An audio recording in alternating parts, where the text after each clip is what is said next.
There he is, my brother Wes. What's going on? Hey, we're just racking and stacking, Randy. Well, I know it. I seriously, I get excited every time I see an airport control tower anymore.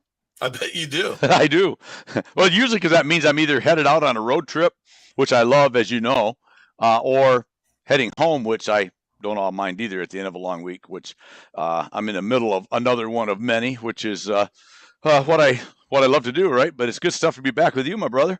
It is, and this week is actually awesome because we had the what we'll call the Bardominium Queen on recently, and now we get to have the Bardominium Thunder on, and that just doesn't get any better. Well, it can't get any better. So now we can. So people will figure out what bardominium is all about, where to go to get them designed, and the incredible, beautiful things you can do with them. And then if you need to figure out how to get them financed, unless you happen to be worth $1 million and don't need it, uh, we got Dave today to talk about that. So You I don't know. can't beat that. Well, no, not really. Yeah. I don't think. Well, I why was don't we thinking. get to it? Well, I was going to say a glass of Cabernet would help, but outside of that, it is 3 o'clock in the after 4 o'clock in the afternoon, and I don't do that until. Okay, that's a lie. I do it anytime it's available. So It's Cabernet time somewhere. it is. It So- is, and I mean it's well into it in Europe right now. That's right. So hey, and we're European descent, you and I. So there Yeah. it is. So there we go. So you look great. Great talking to you. But should we go get Dave? I think we need to go get Dave. Let's do it because this is. You're probably getting tired of me already. No, never. Well, a little. That's okay. All right. Let's go do Dave. All right. See.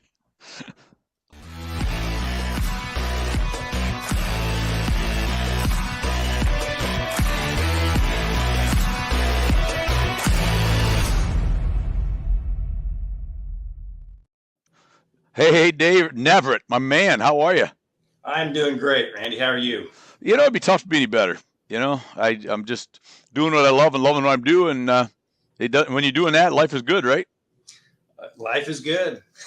I didn't realize I'd hear your intro. I'm over here laughing, trying to get control of myself before you bring me on. So Well, I can settle down. Wes and I find each other quite humorous, or we find ourselves quite humorous. But we're probably the only two that do, but that's okay.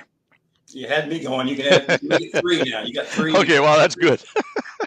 Well, we you ought to be you ought to be with us when we meet up for some dinner or whatever once in a while because we get each other going quite a lot. It's one liner after one liner, and like typical buddy. I mean, I refer to Wes as my buddy, pal, brother, producer, director. There we are, and sometimes bodyguard, which he looks like a bodyguard to me, right? That was one of our times together in Cincinnati, Ohio, and so we managed to catch up often, and we have a great time, and it's a lot of jocularity, and like I said, there's been a few times we're the only two in the facility that found ourselves as amazingly funny as we found ourselves, but but that's okay. Oh God! Well, welcome. It's great to have you on. I met you and your wife in Louisville, the National Frame Builders Association. What, a few weeks ago, a couple months ago now already. Yeah, and February, I think. Yeah, and so that was a good time there, and I'm glad we met up because we got a chance to talk about a very timely subject, which is bardominiums and the financing part. Because by the time our show drops here, we'll have had a mutual friend of ours, Stacy Lynn, with the Bardominium Company out of the Houston, Texas area, and with her we talked a lot about design work and all the beautiful things you can do with bardominiums and what they really are, and but one of the things that came up, and I know you talked about at the Frame Builder Show, was that not all banks are as understanding of what a bardominium is, right? Or they're not fully engaged in the process. And I think that's something that's worthwhile talking about, since we talked about and introduced to people that might not know a lot about what bardominiums are with Stacy. What if I want to do this crazy thing and I can't get financed, or I need help getting financed, or I need help walking through that process? So I think I appreciate you coming on and chatting about that today for a little bit. Well, you're welcome. I'd be glad to answer any questions you have. And it is a challenge. Probably 90% of the phone calls I take early in that conversation, somebody says, I talked to my local bank and they're just not familiar with it, just not comfortable with it, not sure if you can get an appraisal, not sure if you can get decent rates and decent terms and so on and so forth. But you can. It took some time to figure it out, but we've done it. And so, as you've mentioned, we offer nationwide lending for bardominium construction, minus Hawaii and Alaska. I'm sorry about those two states, but because of time differences, it's too much of a challenge there. But otherwise, we handle, what's that called? The lower 48? Yeah, the lower 48, the lower 48, that works. I was kind of hoping on, I think a barn door right above Waikiki Beach would have been nice, but there goes my dream. But anyways. Well, maybe we'll expand that. We only have 2 more states to add, so. That's true. I like it. So, would you suggest, so why, is it just because they're relatively new and they're a building as opposed to a structure with a basement or what's the first concern that financial institutions have that they get spooked by a bardominium a little bit? What causes that? What's the concern? Well, I don't know. I know what I hear from the callers, and it's the things I mentioned. The challenge you do in order to have a real estate loan, you got to have an appraisal. So in order to have an appraisal, you have to have an appraiser who's willing to appraise it, and they have to be able to find other similar homes. So that consider that a challenge. And you just have to understand it's a different type of construction. We call your typical stick built is the terminology we use for most traditional home building. Mm-hmm. But when you're getting into bardominiums, you're getting into post frame, which was, what we talked about at the National Frame Builders Association. They're all about post frame construction. Right. There's also steel frame. Mm-hmm. So those are 2 different types of construction. So those can be issues.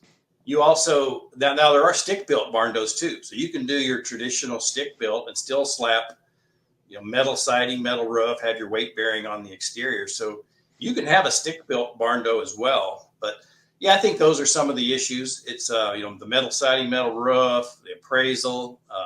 Can you get the permanent loan financing at the end? Can you get the same rates and terms that you get for a stick built? And basically, yes, that the better way to say it is there's no penalty because you choose to go with post frame or steel frame construction. And that's really, by the way, what I concentrate on. I talk more, is it post frame or steel frame than barn door, because barn door is a pretty generic term that means some differences to different people. But in general, I think we all know it just means the weight bearing supports on the exterior. It's usually metal siding, metal roof, and it's a traditionally much stronger home than a traditional stick built. Right. And as we talked with Stacy, one of the beautiful things with that is you've got with the load bearing just on the exterior walls, you can put walls anywhere you want interior wise.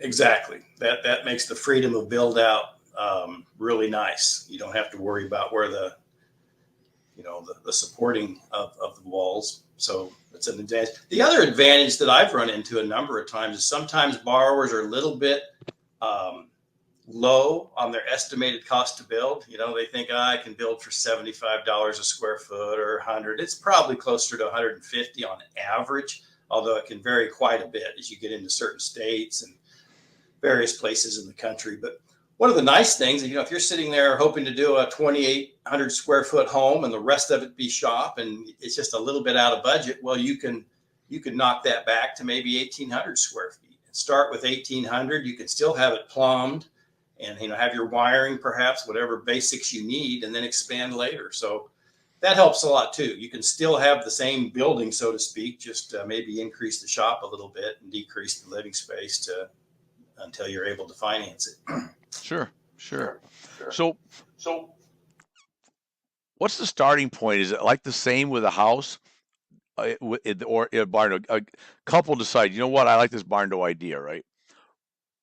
What's the process? So they get started with somebody like you guys or their local bank or whatever they're going to do pretty early on in the process, I would assume. In other words, it's probably the same process as with a stick-built home as far as the initial process. The real key comes in at having somebody like yourself that can walk them through that that the appraisal process helped them find an appraiser, I suppose, and those things. So they probably want to follow the same process and procedure that they would on a stick-built home, but maybe just with people like you guys that maybe know what you're doing with that type of build. Does that kind of make sense? Oh yeah, that's exactly right. It is pretty much the same process. Primarily you want to know what is it going to cost to build, and am I eligible for that amount of a loan that I'm going to have? So, I have people that call us first, even before they've chosen a builder or a building supplier, and because they want to make sure they're financially capable. When I call it pre-qualifying somebody. When I pre-qualify someone, if you call in and say, "Hey, I'm going to do a barn dough," I'll do the pre-qualification in 2 steps. The first step is financial. So you're going to send me, if you're a W-2 earner, you'll send me your pay stubs and your W-2s and bank statements, and then you'll get pre-qualified financially. But and that can happen within a day or two. That can happen very quickly. For a lot of people, that's important. Can I do 400,000? Can I do 800,000? What's my limit? So they want to know that. And when you're doing a construction loan in general over a purchase, there's a higher down payment due to the risk factors involved. So yeah, you do want to know what you can. Some people care about that very much, and they want to know, Right. Hey, what am I pre-qualified for? So that might be an early step. But then the next step is to just go understand what's it going to cost to build. And so when I'm helping someone, I call it guesstimating. I said, I can guesstimate your cost. I'll just use average cost to build, and I'll adjust. If you're in California, if you're close to a big city, you tend to have a higher cost depending on where you get your labor and materials. So step one, getting financially pre-qualified, you can do it just very quickly. The next step is you go get bids for all the work it's going to take to build that barn dough. So you're going to get your framing bid and your electrical and your plumbing and all the way down the list. I give a spreadsheet to people and say, go fill it out, go get bids for everything, add it up. That's the number we're going to eventually use. We use average costs at first because we got nothing better to go on. Right. So the process usually, like I said, is that the caller, the borrower, the customer, they're wanting to make sure they're financially capable, but they also want advice. What do I do next? And so, as a lender, I'm limited in that regard, but I know enough to tell them, hey, make sure you're understanding the legal requirements in your community. Stacy probably got into that with you, so that you can build. And then the key though is go get bids and estimates for everything it's going to take to build your home, and add them up. And then now we have an idea what your cost is going to be to build that barn dough. Is there? I'm assuming no, but is there a shorter or longer time frame? I know the construction process can probably be a little shorter because getting the framework of the building up is going to be probably weeks quicker, at least, than a stick-built home. But does it take longer to get the financing set up with a barn dough versus a stick build, or is that time frame pretty much the same? Because it comes down to is it appraised, and do they have the ability to finance that amount of money? That's the only 2 factors that really matter as far as the time frame it takes to do it, right? Right. There's not a difference in if you're building a stick-built home versus a barn dough. There's no difference in time. But people sometimes do underestimate the time. When someone tells me, well, okay, you're on that first call with someone and they want to know, okay, how soon can I close and start drawing funds? And I'll tell them, well, there's factors that you can control. There's factors that I can control. And there's factors that neither one of us can control. So Right. they can, and the stuff I do goes quickly. You send me your financials. I'm usually back on the phone and say, hey, you're eligible for 450,000 or whatever within a day or two. And once they get their project information to me, same thing. I can very quickly look it over and say, hey, this looks great. The next step is you go to an appraiser, and that's where it goes out of both of our control. And I will tell you, a year and a half or so ago, you could run into some time frames on appraisers. They get busy. They call 3 weeks after you've given it to them and you're waiting for your report. Well, I can't do it. I've got too busy, or whatever the case may be. But I don't like the fact that we've had higher interest rates. That's hurt. And I don't like the fact that material costs have gone up. But one little silver lining in the whole thing is that appraisers aren't as busy as they were. People aren't refinancing as much. So we're getting appraisal reports back very timely right now. So basically, the two things you're waiting on, once you get all your bids together and your floor plan and your drawings, what you really have to wait on as far as it being out of our control is getting the appraisal back and getting the title work back. Those are the two biggies. I mean, unless something unusual comes up. But, Sure. So yeah, I mean, you cut 2 or 3 weeks. Usually that's all done, and you're ready to close on your loan. Start drawing funds. So the appraisal part, the challenge there probably is, I would think, the a typical appraisal process is you find like homes, right? And there is no like home per se because there may not be another bardominium in that community. So do you or the customer have to work with that appraiser to understand, look at the square footage, and because I mean, and is that because that's really your comps, right? Like houses of 1,800 square feet or 3,500 square feet.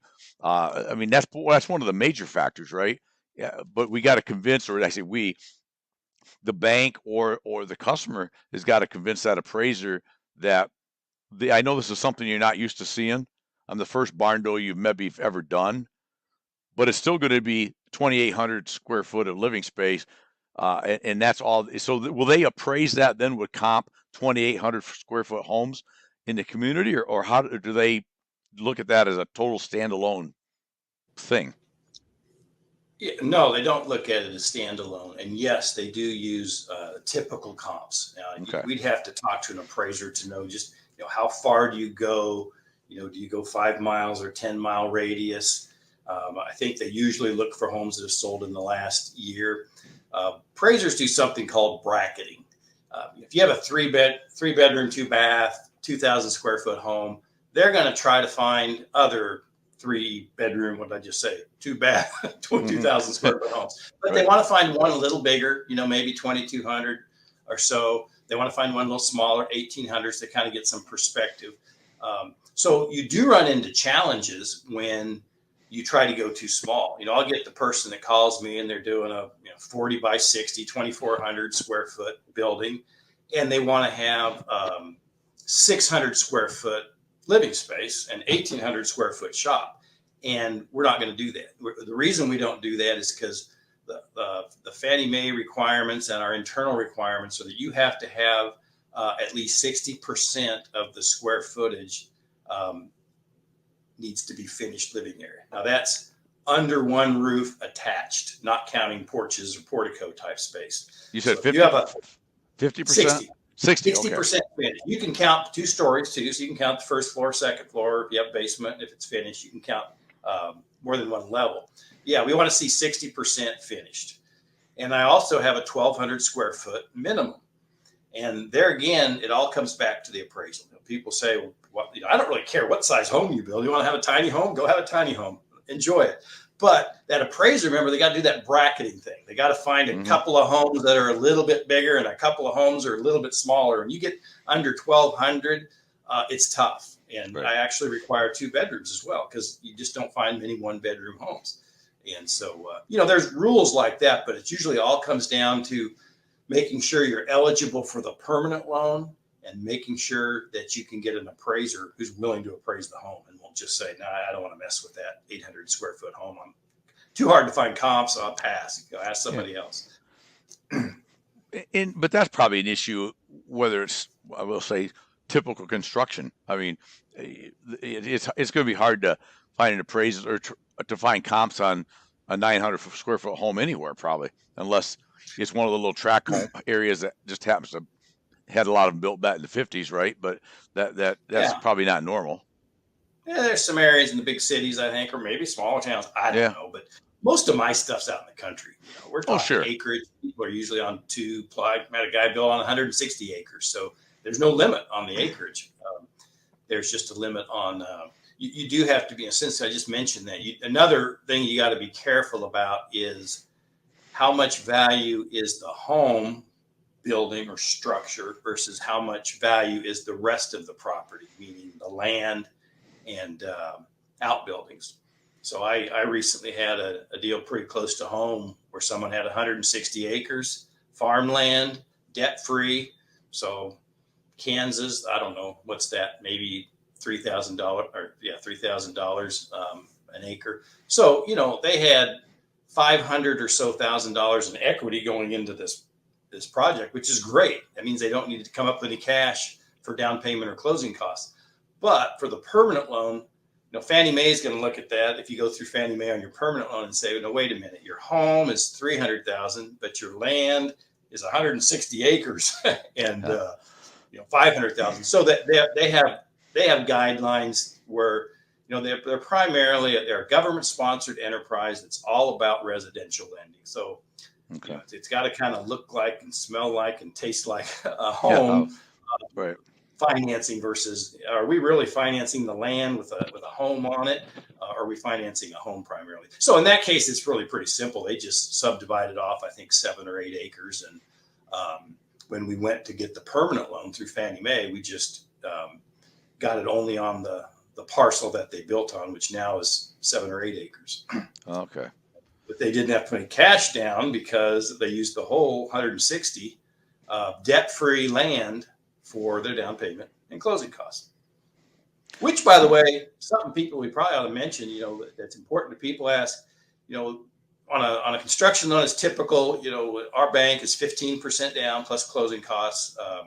So that's a lot more than if you're buying. I get someone who's thinking about buying maybe, but they'd rather build. But if you go buy, it's 5% down, maybe less, depending on what you qualify for. So you got to qualify for more down payment with a construction loan than you do with a typical purchase loan. Okay. So knowing that you can use equity in the land to cover that down payment is really helpful. You can actually use equity in your current home even to cover down payment and closing. So 2 important things for, people realize that. They go, oh, wow, okay, I got about $150,000 equity, I think, in my current home. Wow, so we can use that. Yes, there's ways to go about doing that. Okay. Well, that's interesting. A thought we talked about, so 60% has to be finished. And we've talked about it being a shop or garage area or whatever. What about, and I can't remember if we touched on this with Stacy Lynn or not, but what about animals? Can that be attached to a horse barn, a sheep barn? Or is that getting, that? I just popped in my goofy little mind, but.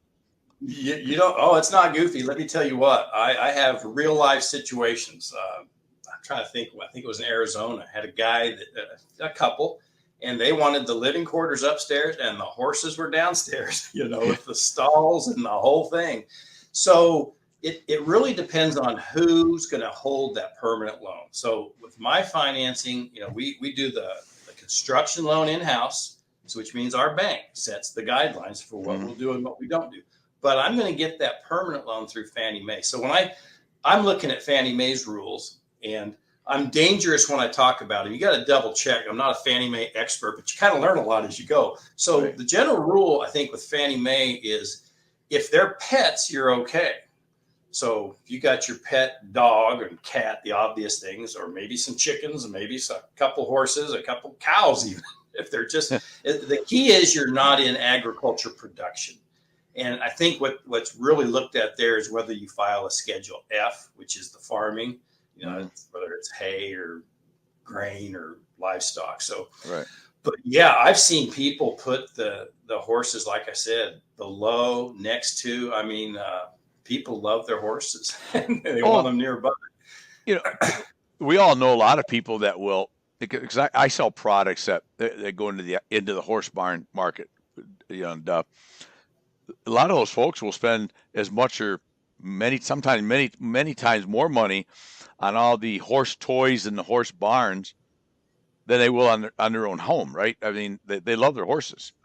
Yeah, I've seen that. Now, personally, I think it's a bit something I wouldn't do necessarily want to walk through a door into my horse barn directly, but if depends on if you need a fast getaway or not. That's true.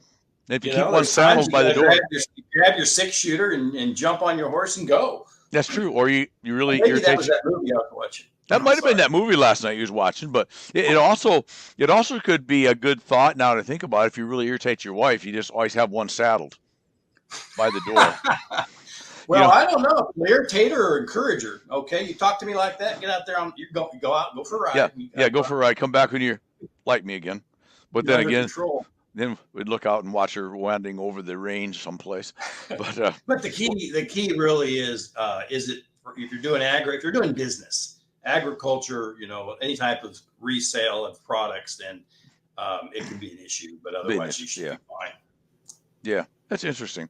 So, what other that we haven't touched on, Dave? What other things? Because obviously we're popping up here. People can get a hold of you, and you can finance in any of the 48 states. So, right. Yeah. Outside of getting a hold of you, hopefully when they're ready to build a barn door, what other things in the next couple of minutes can you tell us that we haven't talked about? Maybe that people want to keep in mind if they're thinking about building a barn door, because I know there's so many people thinking about that nowadays. That's probably one of the biggest trends, if you will, right now. It is in the, I'd call it the post frame metal frame building world is barn doors. So what have we missed? What's a should have asked question or two that maybe we didn't talk about? Well, I'm not sure if we touched on permissions and requirements. So, you want to build a barn door. What can you do and what can't you do? And the big three that I talk about, because they kind of set our bank apart from most banks, is number one, you can be the general contractor. Now, there's at least one state exception to that. But so if you want to be the administrative manager that hires subs and schedules contractors and manages the whole process, we allow you to do that. The other is you're able to live on the land while you're building. So I do have borrowers that pull an RV or camper on site. They want to be hands-on during the process, and that's fine. A lot of bankers will say, no, you got to hire a general contractor, and you cannot be there around, in the middle of things. Okay. And then the third thing that a lot of people want to talk about is, hey, what can I do and what can't I do? You get the do-it-yourselfers. I want to build the whole thing. I want to pour the foundation and run the electrical and put in the HVAC and so on and so forth. So the rule the bank has, is everything up to finishing interior walls needs to be outsourced to people that do it for a living. So if you think of interior walls as your typical sheetrock, drywall, that means everything up to there, the pouring of the foundation and the framing and electrical and plumbing and insulation and slapping on the drywall or whatever needs to be done by someone who does it for a living. That's what it really comes down to. But from that point on, if you want to paint walls or lay floor tile, do trim work, hang fixtures and cabinets, we do allow you to do the finish work. And that's very appealing to people. So yeah, it is, and it makes sense because it keeps the homeowner, or it keeps you, the bank that's going to ultimately be making the loan on this property. You're making sure that, I want to say, the important things are getting done by professionals, right? Right. So you mess up the paint, that's not life altering, right? Or you paint. Right. Right. But or you can drop the trim work off. It's hard to change the foundation, Right. You kind of you want pros doing that stuff. That makes sense. Right. So, well, that's good. Good. So, what else? This is good stuff. I mean, because I think I'm glad we had this conversation, because I think I know that as I talk to people about bardominiums from time to time, it's the financing is one of those issues. Like, what do we do about that? Can we get finance? And I said, well, we watch Building Wins Lives in a few weeks, and I'll have a guy for you. You got it. I think we've touched on the big things. You can get that permanent loan at the end. You can get the construction loan. We go into some details on that, but they can call or email me. I'll give them the details. Just knowing you can get that construction loan. And, I'll say it's typically a 1-year interest-only draw loan. But extensions are not a problem. I think half my borrowers right now are going over a year. Shortages of material, shortages of labor. Oh, sure. So for I'll call it a nominal fee, you can extend. Do a 90-day extension, and so bank wants to work with you. We don't want to foreclose on anything. Well, you're that far into it. Of course you don't. Your goal is not to foreclose. Your goal is to have the people in the home and make your money on the interest, right? So. Well, good. Awesome. That's it, I think. Beautiful, great conversation. I appreciate it. It was really, appreciate you came up and introduced yourself at the NFBA show. I enjoyed chatting with you folks down there, and I'm just really pleased you wanted to jump on and talk about financing for a little bit with us. My pleasure. That's what I do all day long. Construction lending for Bardominiums. Love it. We could call you we could call you Dave the Barndo Man, right? Dave the Barndo man. Yeah, the Barndo lender, maybe. I don't know. Would you The call Dave me the in the pre-show? You did the funding person or some funding lender? Yeah, But funding something. I don't know. I called you something. I just make up stuff as I go, Dave. I don't know what I said. Yeah, that's 30 minutes ago. You think I remember that by now? Yeah, I don't. I couldn't get it straight. No. Dave the Barndo lender.